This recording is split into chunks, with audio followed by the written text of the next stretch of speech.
नमस्ते सहेलियों।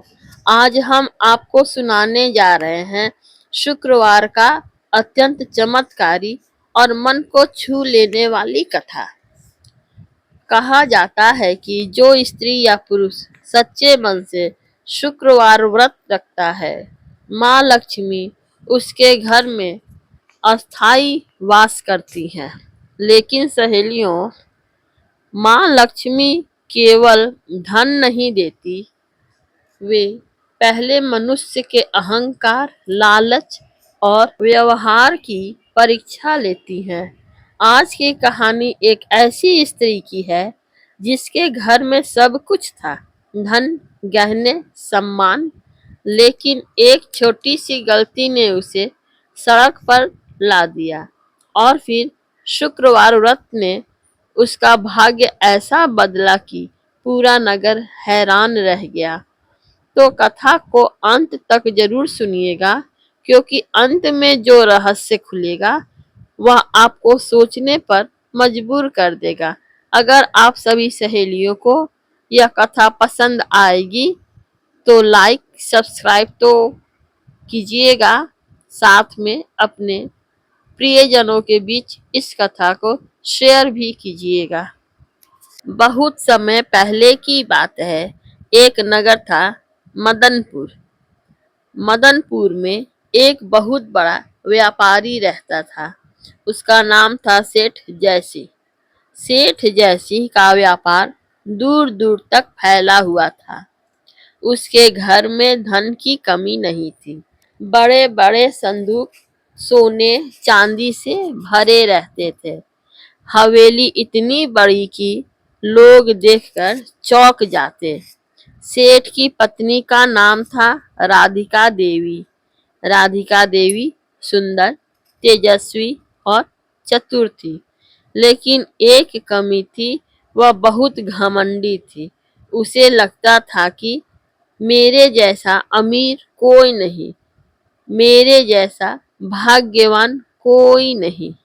नगर की महिलाएं शुक्रवार को लक्ष्मी व्रत करती। वे मंदिर जाती, पूजा करती, व्रत कथा सुनती और घर में प्रसाद बांटती। लेकिन राधिका देवी इन सब को मजाक समझती। वह कहती, ये सब गरीबों के काम है। माँ लक्ष्मी तो मेरे घर में पहले से है, मुझे व्रत की क्या जरूरत। उसकी बात सुनकर कुछ महिलाएं दुखी होती, पर कोई कुछ कह नहीं पाता। एक शुक्रवार आया। नगर में लक्ष्मी मंदिर में विशेष पूजा थी। सब महिलाएं नए कपड़े पहनकर मंदिर जा रही थीं। राधिका देवी भी तैयार हुई, लेकिन मंदिर जाने के लिए नहीं। वह बाजार जा रही थी, क्योंकि उसे नए कपड़े और गहने खरीदने थे। रास्ते में उसने देखा एक बूढ़ी स्त्री सफ़ेद साड़ी पहने, हाथ में कमल का फूल लिए लक्ष्मी मंदिर के बाहर बैठी थी। बूढ़ी स्त्री ने कहा, बेटी, आज शुक्रवार है, माँ लक्ष्मी का व्रत कर लो। तुम्हारे घर में धन तो है, पर शांति नहीं है। राधिका देवी को गुस्सा आ गया। उसने कहा, अरे बुढ़ी, मुझे मत सिखा।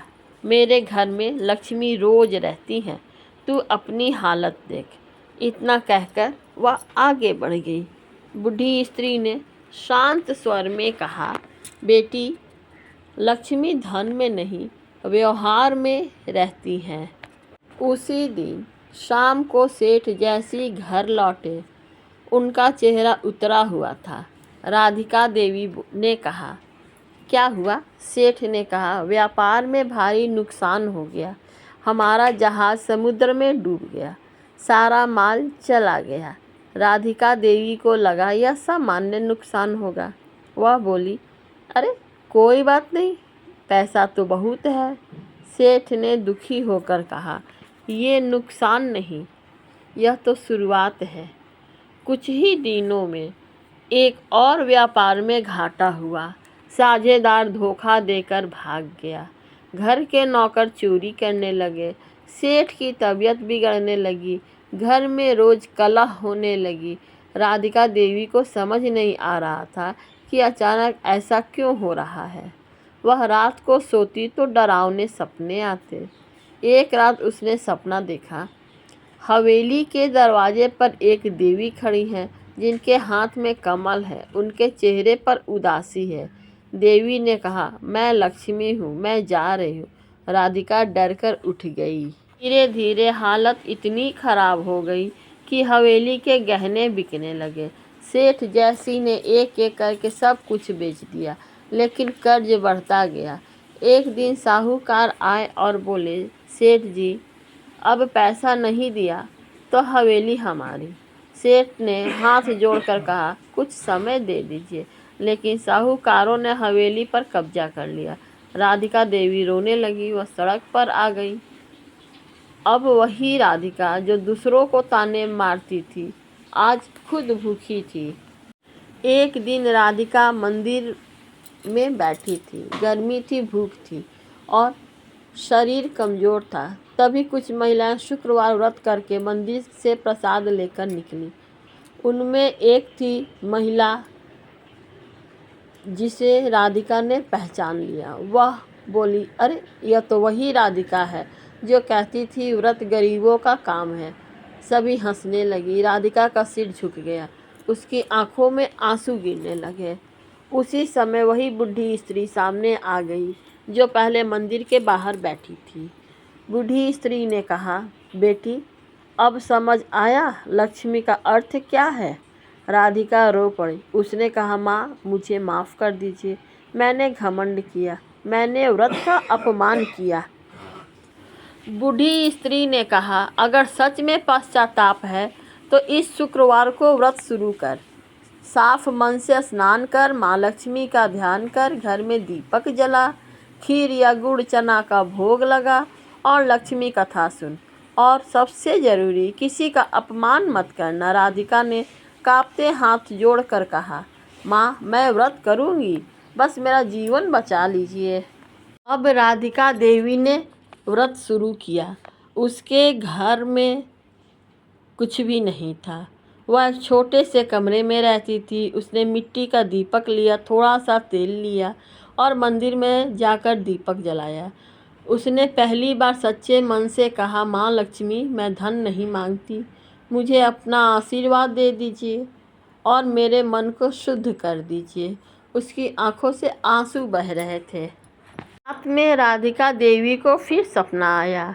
इस बार देवी का चेहरा चमक रहा था। देवी ने कहा, बेटी, मुझे धन से नहीं, श्रद्धा से बुलाया जाता है। तूने घमंड त्याग दिया, अब मैं तुझे एक अवसर दूंगी। राधिका ने पूछा, माँ, आप कौन हैं? देवी ने कहा, मैं लक्ष्मी हूँ। और वही बूढ़ी स्त्री भी मैं ही थी। यह सुनकर राधिका कांप गई। देवी ने कहा, 7 शुक्रवार तक व्रत कर और हर शुक्रवार किसी भूखे को भोजन कराना। पहला शुक्रवार बीता, राधिका ने एक बच्चे को भोजन कराया। दूसरा बीता, उसने एक बीमार को दवा दिलाई। तीसरा बीता, मंदिर में दीपक दान किया। चौथा बीता, उसने झूठ बोलना छोड़ दिया। 5वें शुक्रवार को उसने अहंकार छोड़कर सबको सम्मान देना शुरू किया। छठा शुक्रवार उसने मन में शांति आने लगी। अब 7वां शुक्रवार आया। 7वें शुक्रवार को मंदिर में विशेष भीड़ थी। राधिका देवी ने व्रत रखा, खीर बनाई और माँ लक्ष्मी को भोग लगाया। उसने पूजा के बाद मंदिर के बाहर गरीबों में प्रसाद बांटा। उसी समय एक व्यापारी वहां आया। उसका नाम था नंदलाल। वह दूर शहर से आया था। उसने राधिका को देखा और कहा, क्या आप सेठ जैसी की पत्नी हैं? राधिका घबरा गई। उसने कहा, हाँ, लेकिन अब मैं कुछ नहीं हूँ। व्यापारी नंदलाल ने कहा, मैं आपके पति का पुराना मित्र हूँ। मुझे पता चला कि आपके साथ धोखा हुआ। मैंने उसी धोखेबाज साझेदार को पकड़ लिया है। और उसने एक थैली राधिका के हाथ में रख दी। थैली में दस्तावेज थे जिसमें लिखा था, सेठ जैसी की ज़मीन और व्यापार धोखे से छीन लिए गए थे। व्यापारी ने कहा, मैंने कोर्ट में केस जीत लिया। यह सब अब वापस आपका है। राधिका की आंखों से आंसू आ गए। वह बोली, यह कैसे संभव हुआ? व्यापारी ने कहा, मैं तो बस माध्यम हूँ। आज सुबह मुझे सपना आया कि माँ लक्ष्मी ने कहा राधिका की सहायता करो। राधिका देवी उसी समय मंदिर में गई। उसने माँ लक्ष्मी के चरणों में सिर रख दिया। वह रोते हुए कही, माँ आपने मुझे धन नहीं जीवन लौटा दिया। तभी मंदिर में किसी ने घंटी बजाई और दीपक की लौ तेज हो गई। लोगों ने कहा, माँ लक्ष्मी प्रसन्न हो गई। राधिका देवी फिर से अमीर बन गई, लेकिन इस बार वह घमंडी नहीं थी। उसने नगर में प्याऊ लगवाई, गरीबों के लिए भोजनालय खुलवाया, हर शुक्रवार मंदिर में दीपदान शुरू किया, महिलाओं को व्रत कथा सुनाने लगी और वह सबको यही कहती, धन तो आता जाता है, लेकिन लक्ष्मी का असली रूप श्रद्धा और व्यवहार है। मेरी प्यारी सहेलियों, इस कथा से हमें यही सीख मिलती है। माँ लक्ष्मी धन से पहले संस्कार देती हैं। घमंड लक्ष्मी को दूर कर देता है। शुक्रवार व्रत करने से घर में सुख समृद्धि आती है। जो दूसरों का सम्मान करता है वही सच्चा धनवान होता है। लक्ष्मी वहीं रहती है जहाँ शांति और श्रद्धा होती है। कहा जाता है लक्ष्मी माँ केवल उसी घर में रहती हैं जहाँ शब्द मीठे हो और मन साफ हो। तुलसी माता व्रत कथा आपको पसंद आई हो तो चैनल को लाइक सब्सक्राइब के साथ साथ अपने प्रियजनों के बीच शेयर जरूर करना। धन्यवाद।